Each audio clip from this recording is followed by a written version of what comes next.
আচ্ছা, সো আমরা গত ক্লাসে যে জিনিসগুলো দেখেছিলাম যে একটা স্পিড রোটেশন অফ সিঙ্ক্রোনাস জেনারেটরের স্পিডটা আসলে কিভাবে আপনার এক্সিস্টিং গ্রিডের সাথে সিঙ্ক করে। তারপর আমরা এটার একটা অ্যাসিনক্রোনাস জেনারেটরের ইন্টারনাল জেনারেটর ভোল্টেজ নিয়ে অল্প একটু আলোচনা করেছি, জাস্ট আসলে মূল ফোকাস ছিল আমাদের এই ম্যাগনেটিক কার্ভটাকে বোঝা। তারপর আমরা equivalent circuit of synchronous generator এটা নিয়ে আলোচনা করেছি। তার আগে আমরা আর্মেচার রিঅ্যাকশনটা জেনেছি, আসলে কি কারণে আমার লোডিং অবস্থায় ইন্টারনাল ভোল্টেজ এবং ফেজ ভোল্টেজ মানে টার্মিনাল ভোল্টেজ সমান হয় না, ওটা নিয়ে আলোচনা করা হয়েছে। স্যার আর্মেচারের ক্ষেত্রে স্যার তিন অ্যাম্পিয়ারে কাজ করে না, পাওয়ার ফ্যাক্টর ল্যাগিং তিন ভাবে কাজ করে না। না, আর্মেচার না, এটা হচ্ছে আর্মেচার রিঅ্যাকশন। এটা হচ্ছে মানে ইন্টারনাল একটা ফেনোমেনা যেখানে যার জন্য আমরা মানে স্টেটরের একেবারে প্রথম দিকে একটা ভোল্টেজ আর শেষের দিকে ভোল্টেজটা এক হয় না। আমরা কি জানি, মনে করেন আমরা ধরে নিচ্ছি আমাদের এখানে স্টেটরের যে কয়েলটা, হ্যাঁ, আর ধরে নিলাম এটা হচ্ছে আমার রোটর, আর এটা হচ্ছে আমার টার্মিনালের যে ভোল্টেজ, যে যেখান থেকে আমি কানেকশনটা নিচ্ছি। তো ধরে নেন একদম বোঝার জন্য আমি আপনাকে বোঝাচ্ছি, এটা আসলে বাস্তব এরকম না। তা আমার তো তিনটা ফেজ, আমার তো এরকম হওয়ার কথা, তিনটা হওয়ার কথা না, ফেজ 1 2 3। এখন আমার এখানে যে ভোল্টেজটা জেনারেট হচ্ছে এখানে তো আমার একই থাকার কথা, কারণ এখানে তো মানে আমরা কি জানি একটা কন্ডাক্টরের তো যদি কোনো ইয়া না থাকে মানে রেজিস্ট্যান্স না থাকে, তাহলে আমরা এ বি প্রান্তে এখানে যে ভোল্টেজটা পাবো এখানেও তো একই ভোল্টেজটা পাবো। কিন্তু দেখা যায় আসলে বাস্তবিক কথা যখন আর্মেচার রিঅ্যাকশনটা হয় তখন এখানে আপনার রেজিস্টিভিটিটা বেড়ে যায়, ইন্ডাকট্যান্স চলে আসে, রিঅ্যাকট্যান্সের প্রভাব চলে আসে। ওর জন্য দেখা যায় যে এখানে যে একটা ম্যাগনেটিক ফেনোমেনা তৈরি হয়ে যায়, ওর জন্য এখানে যে ভোল্টেজটা V1 আর এখানে যে V2 এরা আবার তখন লোডিং অবস্থায় সমান হয় না। কিন্তু যদি নো লোড কন্ডিশন হয় তাহলে এরা সমান হয়। কথা বুঝছেন? এটাই। সো এটা হচ্ছে আমরা আর্মেচার রিঅ্যাকশন নিয়ে আলোচনা করেছি, আমরা লিডিং ল্যাগিং কোনো পাওয়ার ফ্যাক্টরের কোনো বিষয় নিয়ে আলোচনা করিনি। বাট যখন আমরা এখানে কানেকশন দেওয়ার কথা বলেছি, আমরা বলেছি যে আমার একটা ইন্ডাকটিভ লোড কানেক্ট করা আছে। কারণ দেখা যায় যে সাধারণত আমার ইন্ডাকটিভ লোডগুলোই হচ্ছে বেশি পাওয়ার সিস্টেমে, ক্যাপাসিটিভ লোড কম, ইন্ডাকটিভটাই হচ্ছে বেশি। যার কারণে কি দেখা যায় যে আমার সিস্টেমের মধ্যে আপনার এইখানে আমরা যখন ক্যালকুলেশন করেছি ইন্ডাকটিভ লোডটাকেই ক্যালকুলেশন করে, যার জন্য একটা ল্যাগ হয়েছে, যদি কারেন্টটা ল্যাগ হয়েছে। আর যদি আমি ক্যাপাসিটি দিতাম একই ফেনোমেনা হতো, বাট যেখানে কারেন্টটা লিডে থাকে। ঠিক আছে? আচ্ছা, ঠিক আছে, এইগুলো বেসিক জিনিসগুলো সব আলোচনা করা হয়েছে, এগুলো জাস্ট আমি একটু রিক্যাপ করলাম। স্যার এর আগে সার্কিটটা স্যার হ্যাঁ, ওইটা না, এটা তো এই সার্কিটটা দেখতে হবে। এই সার্কিটটা হচ্ছে আপনার একটা সিঙ্ক্রোনাস জেনারেটর, যেটা 3 ফেজ মানে তিনটা ফেজ আমি এখানে কনসিডার করেছি।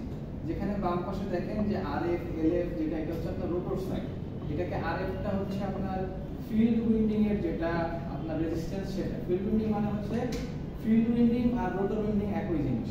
ঠিক আছে? ওই রোটরের মধ্যে যে আপনি কুণ্ডলী বাজাইতেছেন ওখানে একটা রেজিস্টিভিটি থাকবে, ওইখানে আপনার একটা ইন্ডাকট্যান্সও থাকে এলএফ। আর এখানে অ্যাডজাসেন্ট একটা বা অ্যাডজাস্ট রেজিস্ট্যান্স এখানে আমরা ব্যবহার করি, যেটার মূল কারণ হচ্ছে ফিল্ড কারেন্টটাকে কন্ট্রোল করা। এই ফিল্ড কারেন্ট আইএফ এটাকে কন্ট্রোল করতে পারি আমরা, কারণ খুব easily V is equal to IR, V is equal to IR। তো R এর ভ্যালুটা আমরা জানি কনস্ট্যান্ট, যদি R এর ভ্যালুটা আমরা কমাই বাড়াই তাহলে আমার V এর ভ্যালু I এর ভ্যালু কমতেছে বাড়তেছে না।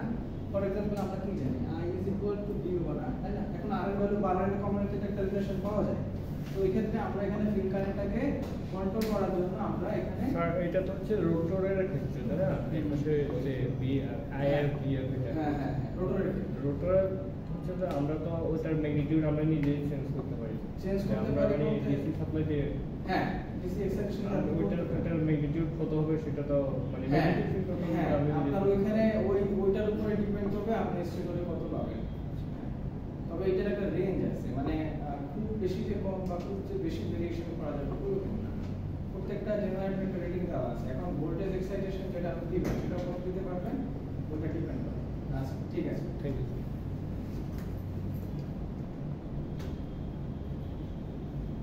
তারপরে দেখেন যে এখানে খুব সিম্পলি আমি জাস্ট দুইটা ফিগার এখানে আছে, এগুলো বই থেকে নেয়া। বাম পাশটা হচ্ছে ওয়াই কানেক্টেড, ডান পাশটা হচ্ছে ডেল্টা কানেক্টেড।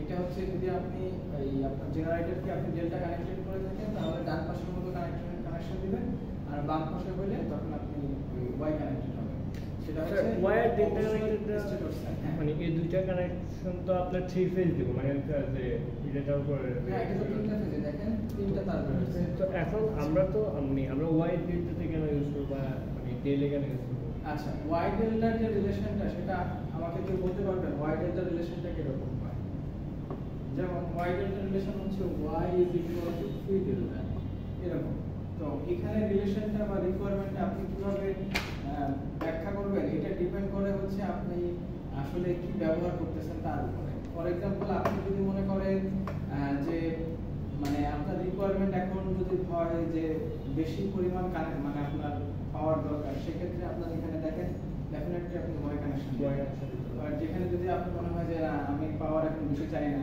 সেখানে আপনি হচ্ছে ডেল্টা কানেকশন করবেন ফর এক্সাম্পল আমরা যখন ওয়াই ডেল্টা স্টার্টারটা ব্যবহার করি ইন্ডাকশন মোটর চালানোর ক্ষেত্রে তখন আমরা কানেকশন দিয়ে রাখি প্রথমে হচ্ছে ডেল্টা কারণ হচ্ছে ডেল্টাতে আমরা দেখেন বিটি ইজ ইকুয়াল টু ভি5 এই কারণে দেখা যায় আমার লাইন ভোল্টেজ এবং হচ্ছে ফেজ ভোল্টেজ যেটাই হোক সেটা পরস্পর হচ্ছে সমান থাকে যে কারণে হচ্ছে আমার প্রচুর পরিমাণ পাওয়ার প্রথমেই কনজাম্পশন হয় না ইনস্ট্যান্টেনিয়াস যে পাওয়ারটা এটা কম থাকে তুলনামূলক ওয়াই কানেকশন দিলে কিন্তু আমার মোটর তো আমার আস্তে আস্তে টর্ক বাড়াইতে হবে আমার বেশি পাওয়ার লাগবে তখন কি হয় তখন আস্তে আস্তে ওইটা আমরা ম্যাগনেটিক সুইচ দিয়ে বা ম্যাগনেটিক কন্ডাক্টর দিয়ে আমরা ওটাকে ওয়াইতে কানেকশন করে নিচ্ছি তখন হচ্ছে যখন মোটরটা আমার রানিং অবস্থায় চলে যাবে একবারে প্রথমে ইনস্ট্যান্টেনিয়াস যে কারেন্টটা এত বেশি থাকবে যদি আমি ওয়াই কানেকশন করে আমার মোটরের সব তার তো ছিঁড়ে যাবে মানে ছিঁড়ে বলতে কি পুড়ে যাবে ওটা নাম দেখবেন এটা হচ্ছে কমপ্লিটলি রিকোয়ারমেন্টের উপরে আবার যখন আপনি পাওয়ার ফ্যাক্টরকে এটা যদি আমি পাওয়ার ফ্যাক্টর ইমপ্রুভমেন্ট এটা পড়াবো না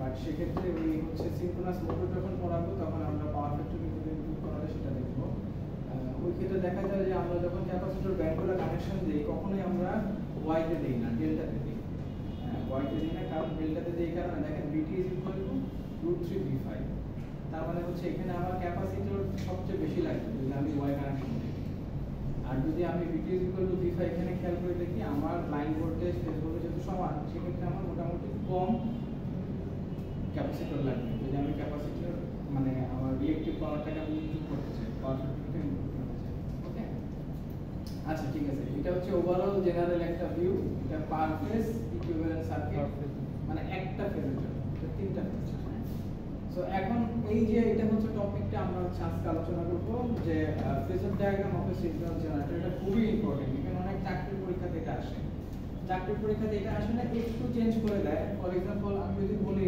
আপনাকে হয়তো বা দিতে পারে চাকরির এক্সামের ক্ষেত্রে যে নাম্বার ওই লিডিং পিএফ এর ক্ষেত্রে আপনাকে বলে দিবে যে এখানে রেজিস্ট্যান্সের ভ্যালুটা নেগলিজেবল তখন আপনার কিন্তু ওই আইএআর এর যেটা ওটা থাকবে তো এই জিনিসটা আমি আপনাদেরকে সব বোঝাবো ব্যাখ্যা দিব সমস্যা নাই তার আগে আমি একটু বলি যে লিডিং ল্যাগিং নিয়ে অনেকের মধ্যে কনফিউশন থাকে যে কোনটা লিডিং পাওয়ার মানে কোনটা লিডিং কোন কম্পোনেন্ট ল্যাগিং এটা নিয়ে আপনাদের মধ্যে একটা কনফিউশন থাকে তো সেই কনফিউশনটাকে হচ্ছে আগে দূর করতে হবে সো আমাকে বলেন তো যে ক্যাপাসিটর কি লিডিং কারেন্ট দেয় নাকি ল্যাগিং কারেন্ট দেয় লিডিং কারেন্ট রিঅ্যাকটিভ হ্যাঁ এখানে লিডিং কথা বলবেন না কেউ জাস্ট লিডিং এর পক্ষে কয়জন হাত তোলেন আর ল্যাগিং এর পক্ষে কয়জন ল্যাগিং কেউ নেই সবাই ভালো স্মার্ট ঠিক আছে আমি আপনাকে একটা গত ক্লাসে আলোচনা করেছি আজকের ক্লাসে করতেছি সিভিল এই সিভিলটা আপনারা একটু খেয়াল করে দেখেন সিভিলটা এটা যদি সিটা খেয়াল করেন এটা হচ্ছে ক্যাপাসিটর ক্যাপাসিটর বলে এখানে দেখেন আইভি এর মধ্যে কোনটা আগে আই সো ডেফিনেটলি আপনি যদি মানে ক্যাপাসিটিভ কোন লোডের কথা চিন্তা করেন সেই ক্ষেত্রে যদি এই ফেজের মধ্যে ভোল্টেজ থাকে আপনার আইটা সব সময় এই ভোল্টেজকে লিড করবে লিড মানে উপরে সবসময় আমরা এখন লিড মানে হচ্ছে উপরে সো এটা হচ্ছে থিটা এটা থিটা হতে পারে ডেল্টা হতে পারে ওমেগা হতে পারে যে কোনো জিনিস আপনারা চিন্তা করতে পারেন এটা কিন্তু হ্যাঁ এটা হচ্ছে আই সো এইখানে যদি আপনাকে বলা হয় যে এখন এটা হচ্ছে ক্যাপাসিটরের ক্ষেত্রে আমি যদি বলি এল এর যে রিপ্রেজেন্টেশন সেটা হচ্ছে আপনার ইন্ডাক্টর তো আমরা ইন্ডাকটেন্স বলে থাকি এখানে খেয়াল করে দেখেন VI তার মানে এখানে খেয়াল করেন এখানে আগে কোনটা V মানে ভোল্টেজ তার মানে আমার সাধারণত আমরা আগে হচ্ছে ভোল্টেজটা লিখি ভোল্টেজকে রেফার করে তারপরে কারেন্টকে ইন্ডিকেট করি তো সেক্ষেত্রে এখানে যেহেতু আমার কারেন্টটা হচ্ছে লিডিং না মানে কি ল্যাগিং, লাইকিং পিছায় আছে। তো ভোল্টেজের থেকে পিছায় আছে এটা। এখন এই থিটা 90 ডিগ্রি, এই থিটা 40 ডিগ্রি হতে পারে, 60 ডিগ্রি হতে পারে। এটা হচ্ছে মানে এখানে আমরা থিটা জেনারেলাইজ করছি যে নিচে থাকে। কথা বুঝছেন? এটা কোনো মানে আমি এক্সাক্ট ভ্যালু আমি জানি না। সো এই হচ্ছে আপনার অবস্থা। এখন এখানে আর এর কোনো কিছু নাই। সো আর নাই মানে হচ্ছে আর হচ্ছে ইন ফেজ। ভোল্টেজ আর কারেন্ট রেজিস্টিভ লোডের ক্ষেত্রে ইন ফেজ থাকে। ঠিক আছে? সো এখন আমাকে বলেন তো যে ক্যাপাসিটি মানে রেজিস্টিভ লোড কোনগুলা? না, রেজিস্টিভ লোড হচ্ছে আমাদের বাসা বাড়িতে যে আমরা হিটার ব্যবহার করে থাকি, এই হিটগুলা, ওটা হচ্ছে আপনার রেজিস্টর। ওগুলো হচ্ছে রেজিস্টিভ লোড। তো দেখা যায় আসলে আমাদের মূল বা আমরা যে গিজার ব্যবহার করে থাকি, ওগুলো হচ্ছে যেগুলো হিট করে, ওগুলো হচ্ছে রেজিস্ট্যান্স দিয়ে তৈরি করা, প্রচুর পরিমাণে হিট তৈরি করে। তো রেজিস্টরের ক্ষেত্রে দেখা যায় আপনার পাওয়ার ফ্যাক্টর ইন ফেজ থাকে। ভোল্টেজ আর কারেন্ট এটা হচ্ছে যদি ভোল্টেজ হয় আর কারেন্ট হয়, এটা হচ্ছে ইন ফেজ থাকে, একই জায়গায় থাকে। তো আমরা এটা হচ্ছে একেবারে পাওয়ার ফ্যাক্টরের বেসিক জিনিস, এগুলো আপনাকে জানতে হবে। যদি না জানেন এটা মুখস্থ করে কোনো লাভ নেই। আপনি মুখস্থ করলে জাস্ট পরের দিন এটা ভুলে যাবেন, আর যদি মনে থাকে সারাদিন মনে থাকে। ঠিক আছে? এটা অনেক চাকরির পরীক্ষা নেই, এবং আমি দেখেছি আমাদের এখানে যখন ফ্যাকাল্টি রিক্রুটমেন্ট হয়, এখানেও একবার দুবার আমি দিয়েছি এটা দিয়েছি। ঠিক আছে? সো এটা অনেক জায়গায় আসে। সো ইম্পর্টেন্ট গ্রুপ আপনারা একটু দেখবেন। Phasor diagram of A synchronous generator. So এইখানে দেখেন ফার্স্ট অফ অল দেখা আছে যে phasor diagram of A synchronous generator at unity PF মানে ইউনিটি পাওয়ার ফ্যাক্টর। আচ্ছা, সো পাওয়ার ফ্যাক্টর এখানে একটা জিনিস আর একটু বলি যে পাওয়ার ফ্যাক্টর জিনিসটা কি, এটা কি বুঝেন?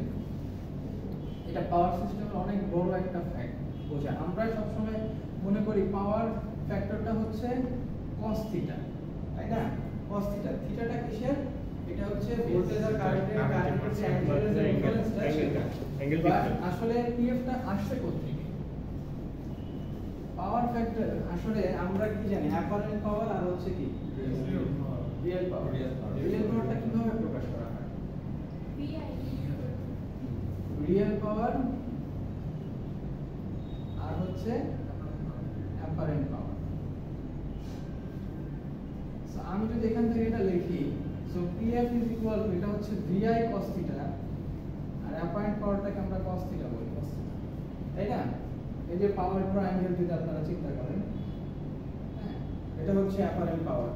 হ্যাঁ, এই যে ফর এক্সাম্পল এটা হচ্ছে অ্যাপারেন্ট পাওয়ার, আর এখানে কি বলেন তো? এটা হচ্ছে রিঅ্যাকটিভ পাওয়ার,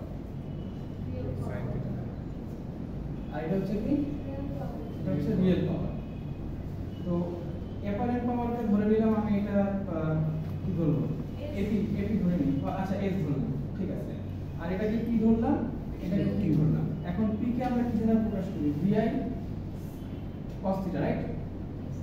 আর এটা হচ্ছে কি? VI sin theta. এখন আমরা অ্যাকর্ডিং টু মানে এখানে কিভাবে লিখতে পারি? মানে according to the Pythagoras theorem, s square is equal two p square plus q square, right? s square is equal two q square plus q square আমরা লিখি VI স্কয়ার, এটা VI হবে না? cos স্কয়ার থিটা, তারপরে হচ্ছে এখানে লিখতে পারি VI square sin square theta, right? So আপনি এখন VI স্কয়ার কমন নিয়ে নিন। VI স্কয়ার যদি কমন নিয়ে নেন, খুবই সিম্পল। আমি জাস্ট আপনাদেরকে ইন্টারেস্টেড করাচ্ছি আসলে একটা জিনিস বলার জন্য। তো sin square theta cos square theta কি? 1. So s square is equal to VS square into 1, right? So এখন উভয় পক্ষকে আমি কি করে নিলাম? বর্গমূল করলাম। উভয় পক্ষকে বর্গমূল করলে s is equal to VI। মানে আপনার অ্যাপারেন্ট পাওয়ার হচ্ছে কি? VI। সো আমি এখানে এই অ্যাপারেন্ট পাওয়ার হচ্ছে VI।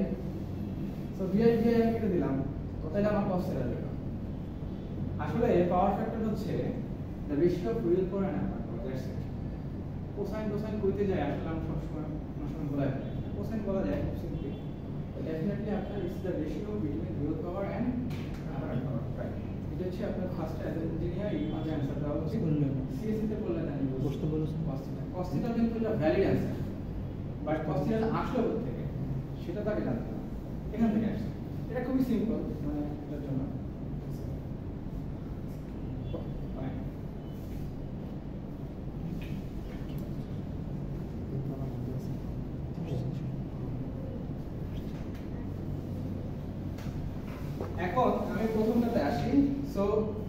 ইউনিটি পাওয়ার ফ্যাক্টর, আপনার পাওয়ার ফ্যাক্টর যখন 1 হবে, 1 হবে তখন কি হবে? পাওয়ার ফ্যাক্টর কখন 1 হবে? cos থিটা, থিটার ভ্যালু 0 হলে তার মানে কি cos 0 ডিগ্রি কত আসে?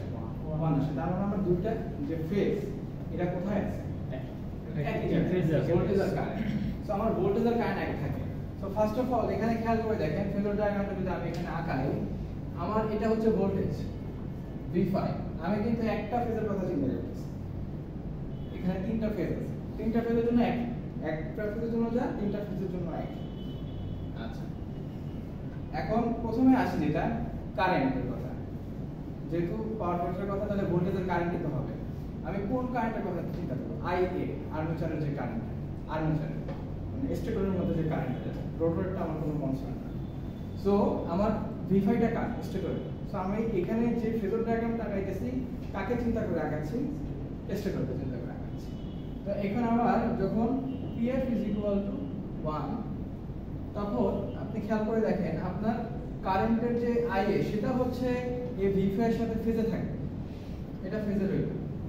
আচ্ছা, এখন আপনি একটু যদি চিন্তা করে দেখেন একটা স্টেটরের মধ্যে কি কি পার্ট আছে, তাইলে এটা আপনার জন্য আরো ইজি হয়ে যাবে। একটা স্টেটরের মধ্যে এরকম একটা এদের একটা ভ্যালু থাকে, আর সাথে আপনার থাকে একটা R। সো এটাকে আমি R এ ধরলে, এটাকে যদি আমি X এ ধরি, আর এটার মধ্যে যদি সিরিজ কানেকশন আমি যদি ধরি IA, তাহলে আমার জন্য বাকিটা হচ্ছে খুব ইজি, আর এটা হচ্ছে আমার V5। সো আমার এই IA টা আর V5 টা একই ফেজে আছে, যেহেতু আমার এই পার্টটুকু শেষ। কিন্তু এখানে তো আরেকটা কম্পোনেন্ট আছে আমার কাছে, X এ আছে, R এ আছে, তাই না? তো ডেফিনেটলি আগে আমার X এ লেখা উচিত, কিন্তু আসলে সবসময় আমি রেজিস্ট্যান্সটাকে আগে লিখবো, ঠিক আছে? তো আপনি চাইলে এটাকে একটু আপনার বোঝার জন্য আপনি এরকম করে দিতে পারেন, তাহলে আপনার জন্য একটু ইজি হবে যদি চান। যদিও এটা সমস্যা না, আবার সমস্যা অনেকের ক্ষেত্রে।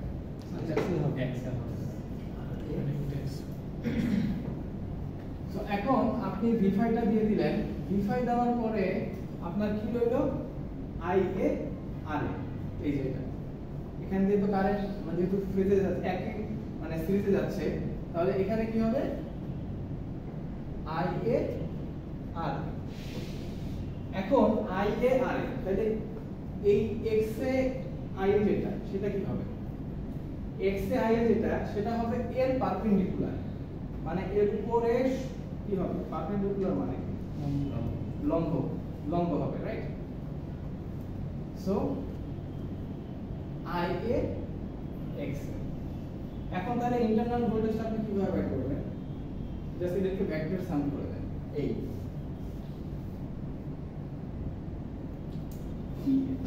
সো এইটাই হচ্ছে আপনার পাওয়ার ফ্যাক্টর যখন 1 হবে তখনকার সিঙ্ক্রোনাস জেনারেটরের স্টেটরের ফেজর ডায়াগ্রাম, ঠিক আছে? আমরা একটু মিলাই দেখি, দেখেন একই আসে, ঠিক আছে? ও একটা জিনিস বলেছে যে এখানে হচ্ছে যে XSI, যেহেতু এটা ইমাজিনারি এক্সিস, আপনাকে যে লিখতে হবে, আর এটা হচ্ছে XS।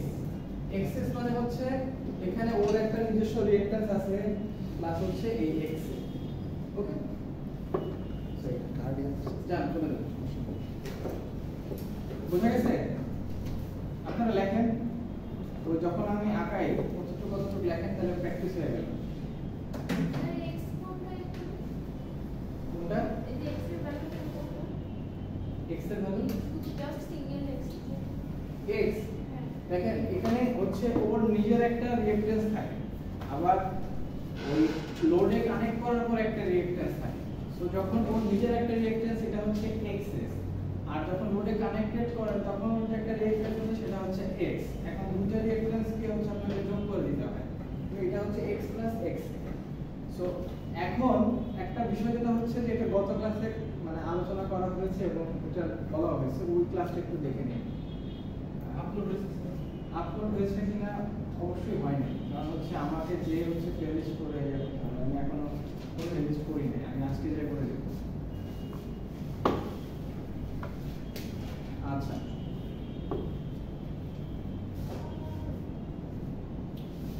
একটু দ্রুত 1 মিনিটে করে ফেলি।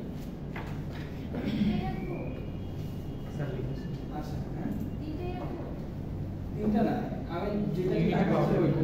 আচ্ছা ফার্স্ট অফ অল এটা যদি হচ্ছে ইউনিটি পাওয়ার ফ্যাক্টর, এখন যদি আমি বলি ল্যাগিং পাওয়ার ফ্যাক্টরের ক্ষেত্রে কি হবে? ল্যাগিং পিএফ এর ক্ষেত্রে ল্যাগিং পিএফ এর ক্ষেত্রে দেখেন খুবই সিম্পল, আগের মতো আপনাকে এখানে যে এই ভোল্টেজ V5 টা আঁকলেন, আঁকার পরে এটা বেশি নিচে হয়ে গেছে, V5 টা আঁকলেন, আঁকার পরে দেখেন এইটার কারেন্টটা কি হবে? ল্যাগিং হবে না, মানে এর থেকে নিচে থাকবে। তো নিচে যদি থাকে আমি এটাকে IA লিখলাম।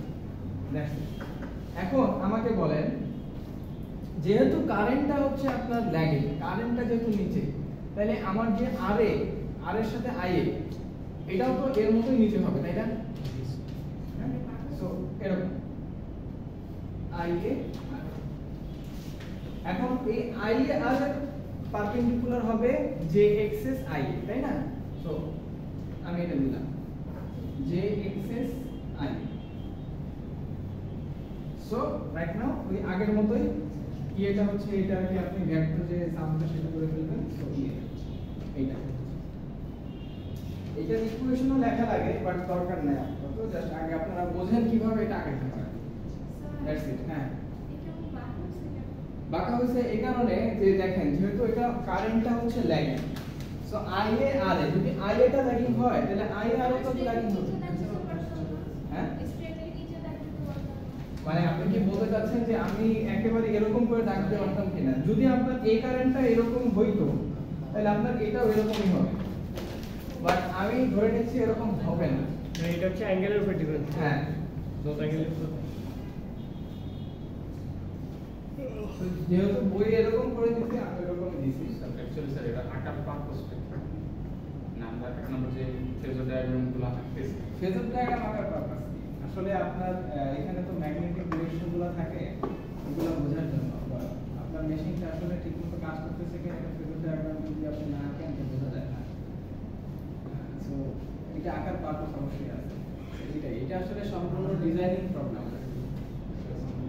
আপনার এটা আর এখন আপনার কাছে মনে হতে পারতেছে যে আসলে এটা আঁকার কোনো ভিত্তি নেই, বাট এখানে দেখেন এখানে কোনো ভ্যালু আমরা কিন্তু ধরতেছি না, এর কোনো ভ্যালু নাই, এক্স এর মানে কোনো ভ্যালু নাই।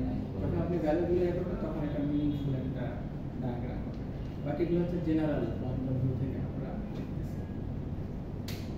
আচ্ছা ঠিক আছে, এটা যদি হয়ে যায় তো আমরা লাস্ট যে যেটা আজকে আলোচনা করব সেটা হচ্ছে যে লিডিং পাওয়ার ফ্যাক্টরে আমি কিভাবে আঁকাবো। হ্যাঁ কোনটা দাঁড়াও। সো দেখেন এখানে V5 রইলো আর এখানে আমার কারেন্ট যেহেতু লিডিং থাকবে IA, এখন তাহলে V5 যদি আমার এরকম থাকে তাহলে আমার ইয়াটা উপরে হ্যাঁ IA আর ওটা তো উপর দিকে থাকবে IA RA।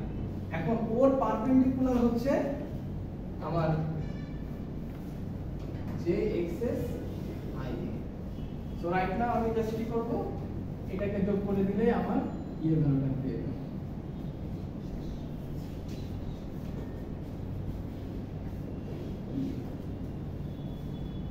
লিডিং পিএফ এটাকেও মুখস্থ করেন না, একটু বুঝেন, মুখস্থ করার দরকার নেই, খুবই সিম্পল।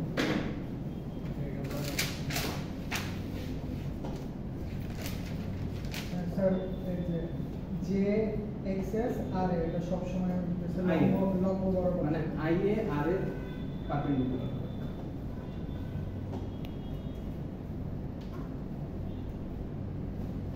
মনে করেন পরীক্ষার হলে এটা আপনি ভুল আগে ফেললেন, লিডিং এর জায়গায় ল্যাগিং লিখলে ল্যাগিং এর জায়গায় কিন্তু জিরো। লেখাটা লাগে ঠিক করতে হবে আর ওই যে হইছে দুইটাই সমান থাকে। স্যার পাওয়ার ফ্যাক্টর লিডিং হচ্ছে না ল্যাগিং এর উপর ডিপেন্ড করতেছে। হ্যাঁ আর যদি এমন হয় আপনাকে যদি বলা হয় যে নেগলিজেন্স মানে এক্স এর ভ্যালুটা এক্সএস এরটা নেগলিজেন্স বা আর এটা নেগলিজেন্স, তখন কিন্তু আপনি আঁকবেন ঠিকই বাট তখন আঁকবেন এভাবে ড্যাশ দিয়ে।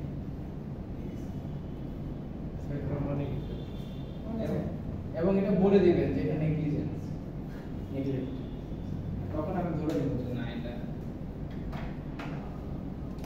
ওকে ঠিক আছে। তো আজকের ক্লাস তাহলে এতটুকুই থাকুক। কারো কোনো কোশ্চেন আছে? ওকে আপনারা অ্যাটেন্ডেন্সটা দিয়ে দেন আমাকে।